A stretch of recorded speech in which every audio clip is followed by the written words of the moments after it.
Orloff was one of them, Beagle went on. He wrote a book about it afterwards. The Will to Survive. That was the title. I never read it myself. Anyway, at least it means we found one person who was in the lift with Eric Smith. I thought you might want to speak to him. Do you have an address? Half an hour later, Falcon and Beagle were sitting in a small room in Gower Street, close to the Tottenham Court Road tube station. The room was so cluttered with books that it was almost impossible to move. There were books on shelves, on every seat, and in great stacks on the carpet. A pair of tattered curtains hung over a window that looked out onto a bare brick wall.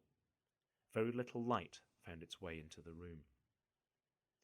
Abraham Orloff was a big man, bigger even than the camera had made him appear. He was wearing a red waistcoat stretched over a great barrel of a chest, and his shoulders were so broad that his head seemed almost lost, balanced on a sprawling cushion of a beard that totally concealed his neck. His hands and wrists were also hairy, and he had thick, bushy eyebrows. He wore thin gold spectacles and smoked a pipe that had filled the room with a cloud of blue-grey smoke. "Yes, indeed, Detective Chief Inspector," he was saying. He had a loud, hollow voice and an Eastern European accent.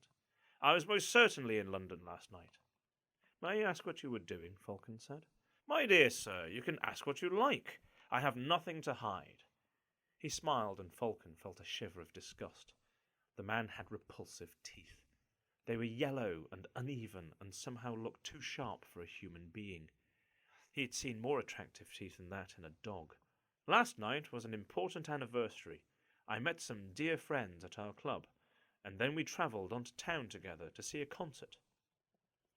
"It was your birthday, sir?" No, you haven't read my book, Detective Chief Inspector." The eyes twinkled behind the glasses. "It was exactly 8 years since my rescue, our rescue, from the Arctic ice cap. Everyone thought we were dead, but then they found we were living. You can imagine, my dear sir, that we survivors became very close, trapped in the wreckage of our plane for so many months.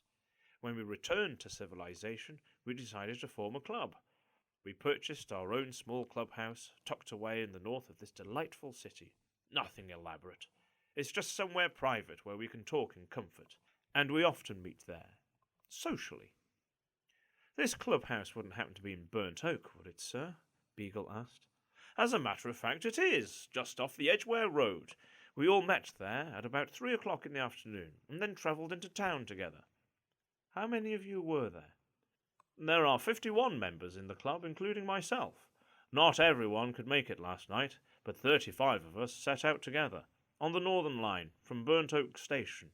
He nodded at Beagle. "Change at King's Cross." 51 members, Falcon said. He remembered what Beagle had told him that morning. "But I understood there were 70 people on the plane." "Alas, 19 of them failed to survive," Orloff said. He twisted his face into an expression of pain.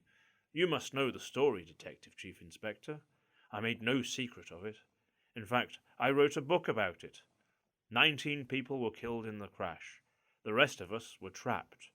We had water. We could use melted ice. But we had no food. I'm afraid that the will to survive forced us to make a painful decision." "Yes, sir?" Falcon said, but he already knew what was coming. Now he remembered the newspaper reports from 8 years before. "We were forced to cannibalize the corpses. For 5 months we ate nothing but human flesh." For a brief moment Orloff's tongue appeared, protruding out of his lips above his beard. Then it was sucked back into his mouth. "It was painful and, of course, disgusting. To cut strips of flesh and lay them out on the wreckage of the aircraft's wings, to dry in the sun, to be forced day after day to swallow our unfortunate companions. I don't need to describe it to you. If you want to know more, you should read my book. But it was a simple choice. We could eat or we could die.